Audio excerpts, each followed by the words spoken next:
Welcome back, viewers. You're still on To The Press, and we're reaching you live from the nation's capital, Abuja. We've now been joined by our guest, Habib Gajo, who's a public affairs analyst. You're welcome to the studio this morning. Thank you for having me. Good morning. Good morning. Good morning, Nigeria, and happy Children's Day. You know, at first I said, let me not wish adults happy Children's Day, but I remember was somebody's children, because my parents called me this morning to wish me happy Children's Day. I'm like, oh yeah, thank you. I remember that I am one. Happy Children's Day to every one of us. Yes. You know, there is something when we were kids. Okay. During our primary days, you know, on Children's Days,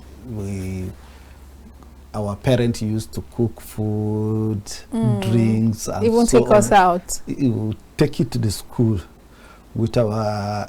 They will give us that stereo with double decker or one single cassette. Will be blowing music. You know, everybody with his food basket and that big stereo that American musicians used to carry in their arms. Yes, I can imagine. But now it has disappeared.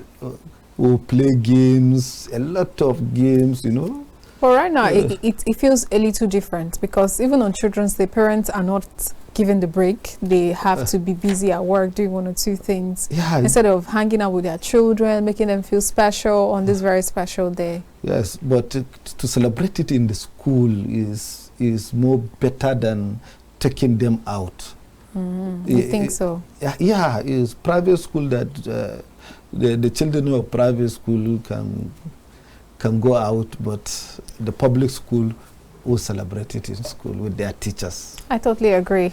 All right, viewers, this is the segment where our phone lines are now open for you to join the conversation as we progress this morning. So right about now, let's begin with what has been happening since the weekend. We heard of the tussle, the power tussle in Kano State. Let's begin from the angle of the dethroned emir has been enthroned. And there are conversations that no two kings stay in a palace. In fact, no two kings are supposed to be in a community to start with. Yes. So what is going on? Why is Ado Bayero back in Kano State? Just the same day when Sanusi Lamido is back in town. Yeah.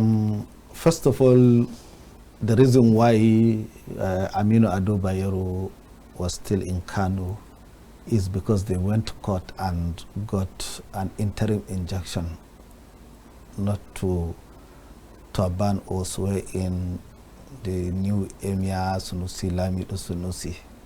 So I think that court order still persists until the determination of the suit, and that's what is causing this crisis. Kano is used to this kind of emiratism and traditional rulers' confrontation with government based on interest. You understand? During Abubakar Rimi in 1979, he suspended Ado Bayero and he created another emirate. Aminu's father. Aminu's father. Yes. So in 1983, I think he lost the election, and the new governor, Sabo Bakinzo, cancelled those emirates and returned Ado Bayero as the emir of Kano. What people don't understand about Kano emirate and the reason why the confrontation with the government. The government is part and parcel of the emirate, and the emirate is also part and parcel of the government. You know, Kano is not a town, it's not a community, it's a people. You understand? It's people that come together and stay together. You understand? Very well. So all their interests is on that business and the traditional way of doing their own way things. You understand? Very well. For example, in 1980, I think it's 1990, when Queen Elizabeth visited Kano State. She came to Nigeria. She was hosted by Kano State Emir, late Ado Bayero, and there is a Daba of 5 up to 7 days. What does Daba mean? Means to showcase the royalty, Yes. the reach of the tradition. You understand? The glaria they wear, the horses, the way they was jubilating, playing that trumpet and so on. To show the richness of the culture and tradition. You understand?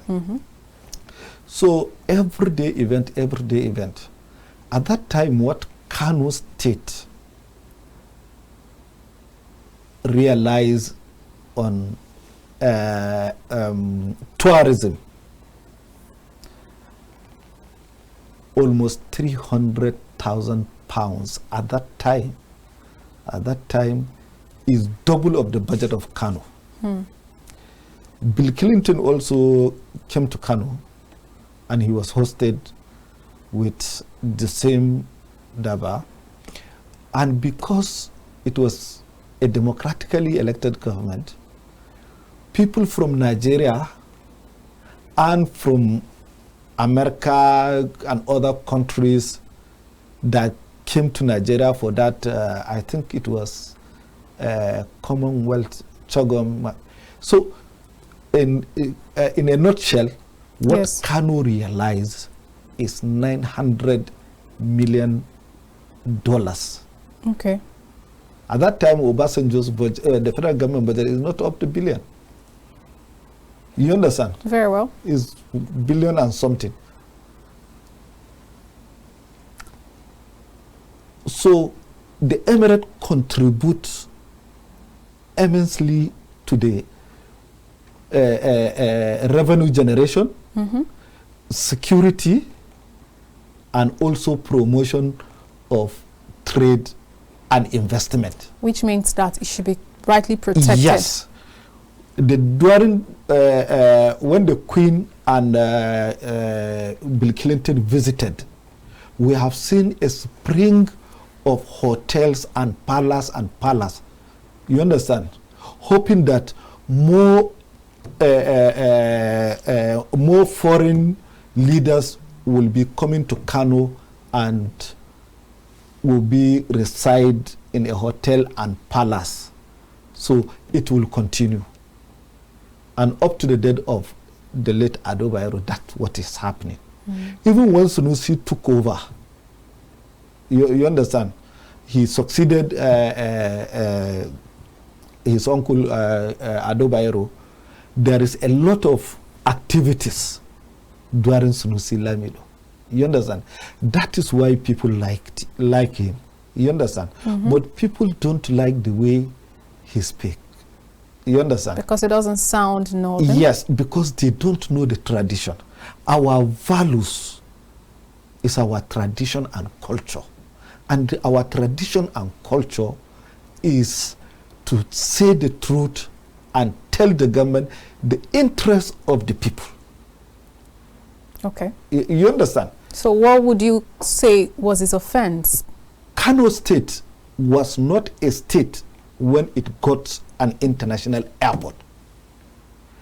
Kano State was not a state when the headquarters of Northern Bank, Northern Nigerian Bank, was situated in Kano.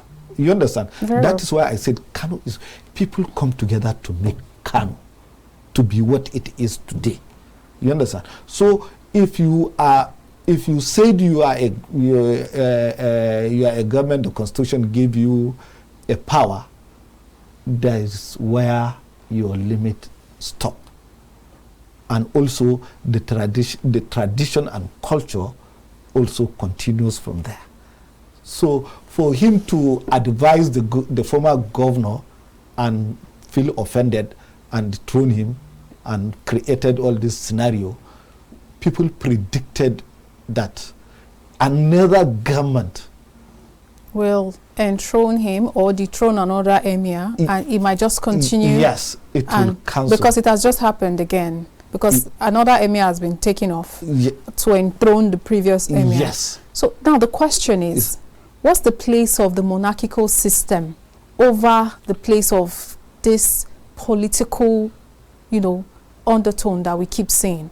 Because if the Kano Emirate had been long in existence before the advent of the states and then having governors in place, it simply means that it should have been able to outlive some of those rules and regulations. And it's just like asking a child that was just born today to take over their parents or make rules and regulations for their parents and be the ones guiding their parents when they are not even as old as their parents, or probably not even as knowledgeable as their parents. I know people argue these things in different lights, but I'm looking at the monarchical system, the traditional system.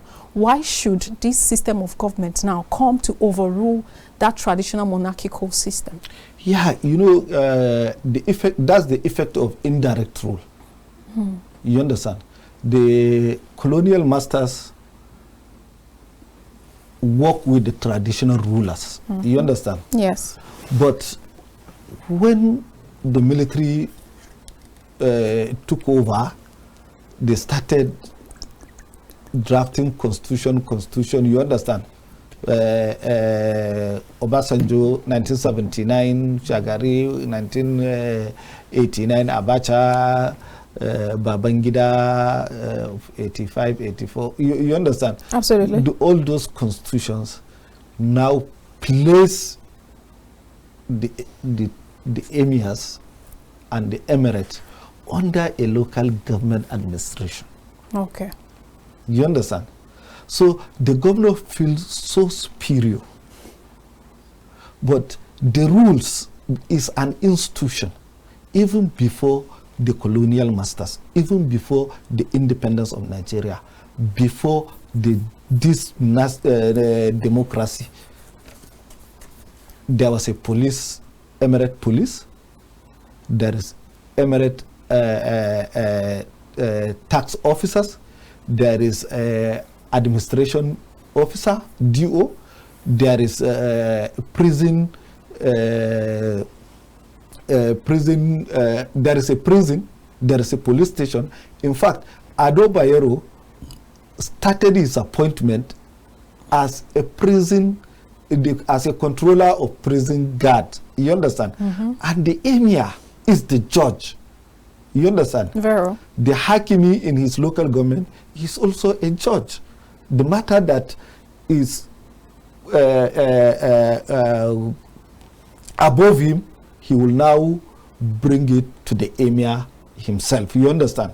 So all these things, all the institution is well rich. You understand? Well established and so on. And up till today, those prisons, those offices, native offices are still there, and local government is still benefiting from them.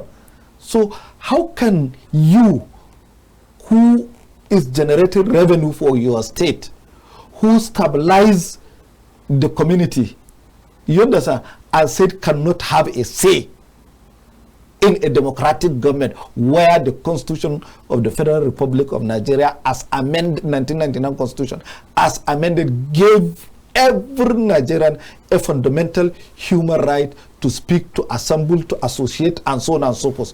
So the Governor Ganduje is wrong, is wrong, is wrong. You understand? Very well. We have to call a spade. You understand? But for this new governor, Kabiru Abba, to repel the decision, the act or the bill to bring back Sunusi, is trying to control those measures, you understand, so that next governor will not try it, because if you do it, somebody will come and reverse it. So let it leave it there. You understand? The uncle of this, the same Sunusi Lamido, the Sunusi, the first, was dethroned by Sardauna for disobedience to the Queen of England. You understand? Yes. And he was removed and sent to exile. Then the northern premier appointed emirs to Kano, and they will not enter palace, they will die before they enter. Or some will enter in 1 week, they will die. Until they advise him that he has a younger brother that he took as his son, because his father died when Ado Bayero, I think, is a baby, so he took care of him as a father. He was posted as ambassador in Senegal. That's how they brought him, and the late Sunusi said, "It's final. Go and sit down. You are the emir." So today we are seeing different things that I don't believe that emir cannot speak. I don't believe, because all these governors that you are seeing, they will win election with those emirs. If you know the type of ballot boxes that are in that palace, they are more than 1,000. Okay, so you understand? Absolutely. And when they are campaigning, all of them, councillor, governor, state assembly, local government chairman, senator, rep, president, will all visit traditional rulers. If they are having issues, they will invite traditional rulers. Security matter, they will invite traditional rulers. Economic matter, they will invite traditional rulers. Tax, they will invite traditional. Population, census, they will invite traditional rulers. And you will say traditional rulers don't have a right to speak the truth.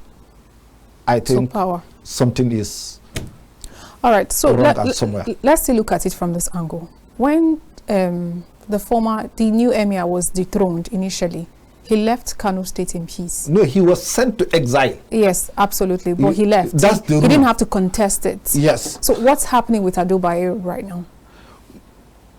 The Aminu Ado Bayero and his group, having that who appointed him is still in power as national chairman of APC, will help him. But that's no longer in Kano State. Yes, because looking at it from the angle of who appointed him is still the national chairman of APC. I beg your pardon. If he's looking at it from that angle, it will mean that it's beginning to look like it has a federal might behind him. Isn't that what that would insinuate? That's what it is. That's what the Kano people. But the federal government has stated clearly that they have no hands in it, and also even the current emir stated that the federal government did not in any way support or give him any sort of assistance. Even if they did not say, their body language will show. You understand? What's the body language that you see? Now, let me tell you, when the emir died, Ado Bayero died, Malam Ibrahim Shekarau, the former governor of Kano State, was a minister of education under Jonathan government. And he's also a Sardaunan Kano. You understand? What they did at that time, they assembled the kingmakers, they voted, and before the outcome of the vote, they now congratulated the same Aminu as a winner of that throne. You understand? Very well. And with the influence of Malam Ibrahim Shekarau and Jonathan, at that time, Governor Konkoso and Buhari APC are on the other side. They said, no, it can't happen that they need Sunusi Lamido because Jonathan suspended him as a central bank governor. So he got that sympathy. You understand? Very and well. you know he's outspoken. Yes. So that's how he got the emirship. So there is always an influence until or unless that influence is being undermined. So all what they need to do is to undermine the Ganduje's influence and send the emir to exile. You understand? Yes. But with the court injunction, they have to vacate that court injunction for peace to reign, so that this man will enter and become an emir, and the one that is being thrown should be on exile, because Sunusi went to exile. Sunusi the first went to exile. Dasuki, as it should be. Yes. At least before you contest anything, you obey first. Yes. So what do you think is going to happen now, especially with this current unrest in Kano State? There are conversations that the Kano State government is planning for a curfew in order to curtail what's happening. But in this case, what do you think is the best thing to be done? Maybe they have since something, they have a security People report. are already protesting. Yeah, protest is normal. But you know, protest can become anything. There is always a protest, and protest is a fundamental human right. You understand? You have a right to protest. Except for the fact that sometimes protests go way overboard. When Dasuki was also... we can see the kind of protest that's currently going on.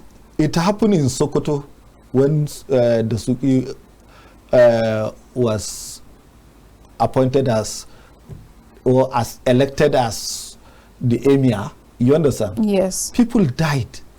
Massive weeks and months of protest. And that was during the military. It was bloody. You understand? Yes. So it's normal. Even when they removed Sunusi Lamido, there was a protest. But because that time is very close to election, you understand, it was subdued and terminated. You understand? Anytime you remove the emir, there must be a protest. You can't deny people their right to protest. You understand? Or to voice their voice. You understand? Okay. All right, no problem. We just hope that Kano gets the peace that they deserve. Yes. All right, let's move on to other stories on the paper. This one comes from, it says, from the Daily Times. It says, Obasanjo knocks FG's policies, says too necessary but wrongly implemented. So government's here to find right way to handle economy and proposes 25-year development agenda. What do you make of Tinubu's administration so far, and what the ex-president Olusegun Obasanjo has said, that he has very good policies, but they are wrongly implemented? Yes, they are wrongly implemented. I keep saying it. Okay. You understand? All what Tinubu need to do is to consolidate the gains of the former president. You understand? You mean the gains of Olusegun Obasanjo? Not okay, Buhari. From Obasanjo to... Okay, all the former ex-presidents. Yes, because government is a continual. You understand? In a democracy, every government is a continual process. You understand? So he need to consolidate the reforms that has been carried out by his predecessors. You understand? In the sense that you look at the good policy, you continue with it. The bad one, you adjust it and make it good. You understand? All what you need in 1 year is to come up with something and put Nigeria in a very good track. You understand? Put the economy on track, put the security on track, put the education and healthcare on track, put the business and trade on track, and so on and so forth. You understand? All the variables, you measure them and you work with them. Because 1 year and today, he cannot point anything. He has not done anything. All his policies somersaulted. That's what Obasanjo means. They are all somersaulted because of bad implementation. He picked the forex market. The monetary policy is good. We all say it and we praise the central bank governor. But from the physical policies, who are the implementers? They have crushed that policy and destabilize the monetary policy, and even the governor of the central bank have to revert back and increase everything and allow it to flow the way it will flow. Obasanjo is the first president, is the second president in Nigeria that floated the Naira and managed it perfectly and crashed the price and raised Naira to a good market. Well, he didn't do that in 1 year, did he? He didn't do it in 1 year. Exactly. So my point would be, will 1 year be enough? You see, let me tell you, you have to start from somewhere. You can't just, that is why I said he need to consolidate. For example, when Obasanjo came, there is a failed bank tribunals during Abacha. Yes. You understand? So Obasanjo came and looked at it. All these failed bank tribunals, those banks that don't have money, let them merge and capitalize. It started from there. And today, we don't have a collapse of bank. Nobody loses his deposit or asset investment and so on and so forth. You understand? Insurance was also reformed. You can't lose your own deposit and you must be paid. That is why if a bank starts stagger, the CBN will now take over the bank. Is for not for Nigerians to lose their own investment or their deposit. Secondly, telecommunication system. We have landline and fire line only for the rich. The poor don't get it. When we are in secondary school, when we are in university, we queue to make a call in a phone booth in Nitel. Today is here for us. We can do anything in this world with our phones. We have internet. Before we don't have.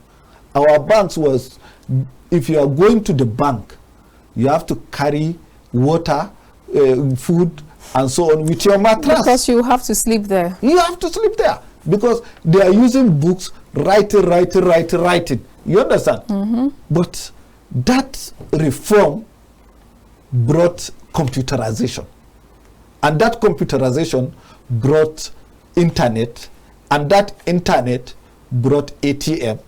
And that ATM brought mobile banking. And today we have what we call alerts. So Tinubu did not look that way. In the oil sector that Obasanjo hit also. Yes. Obasanjo had a running issues with fuel scarcity and so on and so forth. So you understand? He was trying to maintain our refineries, but as it is, those refineries are eating more money. So we need to close the loopholes where government loses a lot of money, a billion and billions of naira and dollars. You understand? You know, because you mentioned refinery, sorry to cut you there. It's almost a year now, and none of the refinery has already started operations. That's what. Do you think this is even achievable? That's what Obasanjo is saying. Okay. You understand? That the privatization they started, you understand? Very well. To privatize those refineries, you understand? Maybe government will take 60% or 40%. You understand? But let those refineries work. Okay. You understand? Very well. But Tinubu came to power and promised us last December, he said by December they will work. After December, there were a lot of promises that need to be dissected. They said it will But unfortunately, we don't have all the time to start dissecting all the promises he made on the 29th of today, May. I think we'll push that forward to May 29th to have that conversation. Yes.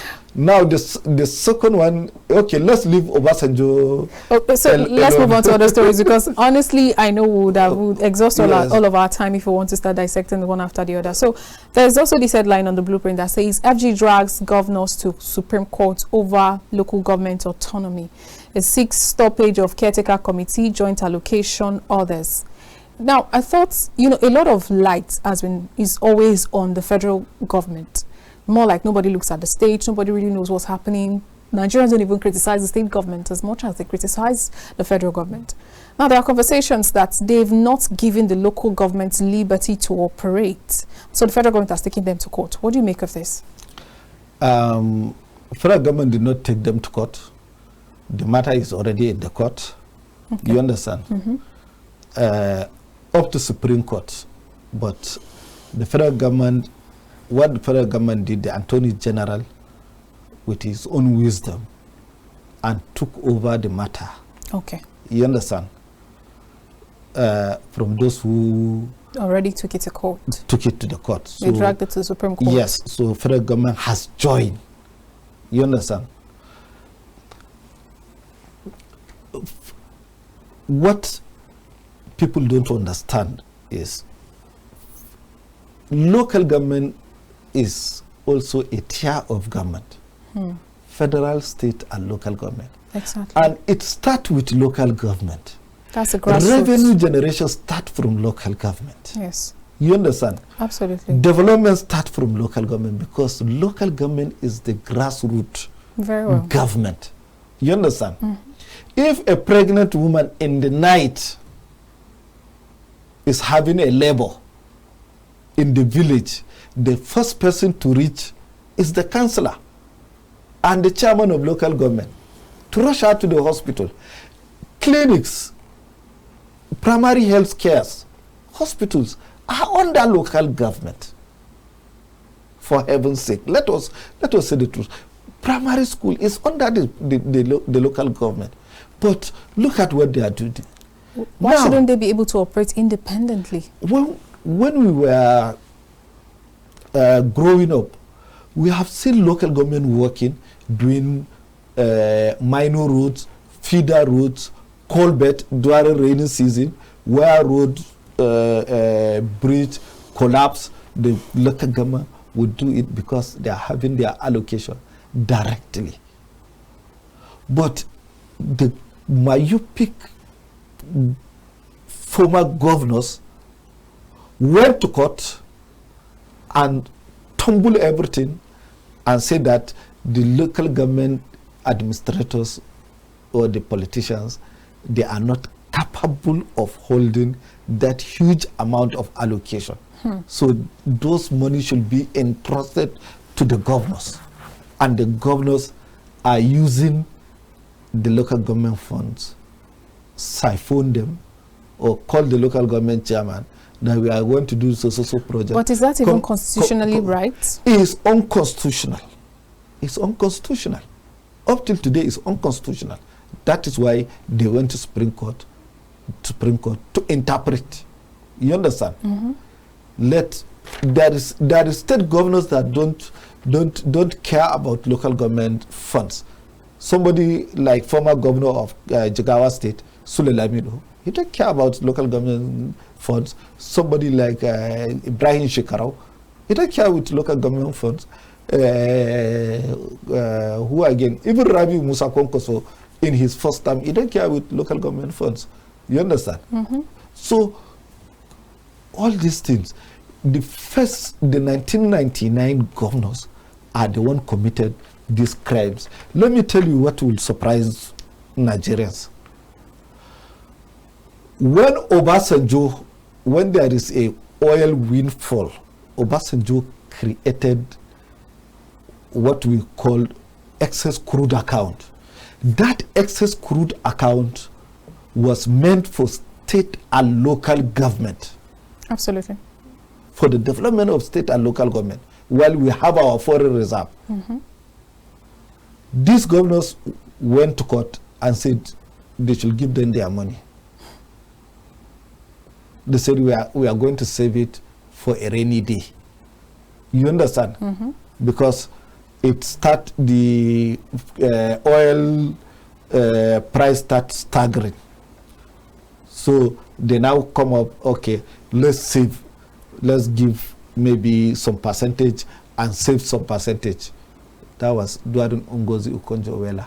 They took her to court, up to Supreme Court, and in the court, when they came out from the court, got the judgment, Orji Uzor Kalu was asked, Governor Orji Uzor Kalu, senator now, was asked, why can't we save for the rainy day? He said, the rain has already fallen and we are wet. We need our money. During Amechi, when Amechi was chairman governors forum, yes, President Jonathan wanted to create sovereign wealth because oil is going down. Let's save for our rainy day.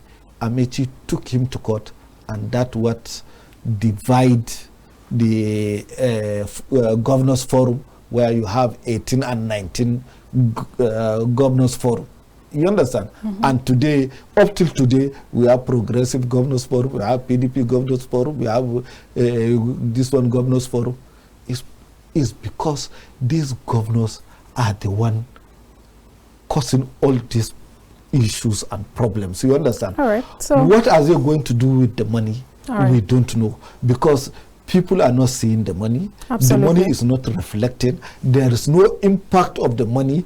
Now, subsidy was removed and the money was put to the federal allocation and they will collect their own and their local government. But citizens are now allowed to monitor how it's going. And squander it. Nothing is happening. We've not even heard from the governors. They have been silent. So we're waiting to hear what their are they response. going to say? They're not going to say anything. Let's quickly take our social media story. We just have 2 more minutes left.